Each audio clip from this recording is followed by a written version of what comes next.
تلنگانہ ریاست میں اقتدار کی تبدیلی کے بعد ریاستی حکومت کی مبینہ غفلت اور ناکامی کے باعث خشک ہو جانے والے دریائے گوداوری اور 1 کروڑ ایکڑ اراضی کو سیراب کرنے کی غرض سے KCR حکومت کی جانب سے تعمیر کیے گئے تاریخی کالیشورم پروجیکٹ کی اہمیت اور افادیت سے ریاستی عوام الناس کو واقف کروانے کی غرض سے سابق رکن اسمبلی راما گنڈم کورنا کنٹی شنکر نے دریائے گوداوری کے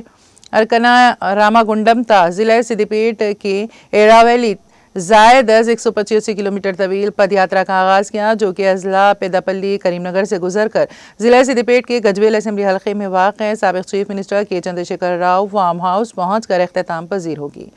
مذکورہ پد یاترا کل شام ضلع مستقل کریم نگر پہنچی۔ آج صبح مقامی سینئر اقلیتی قائد سید نعیم الدین نے اپنے حامیوں کی کثیر تعداد کے ہمراہ پد یاترا کرنے والے سابق رکن اسمبلی راما گنڈم کے چندر سے ملاقات کی اور اپنی بھرپور تائید و حمایت کا اعلان کرتے ہوئے امام زامن باندھ کر شال پوشی کی، اپنی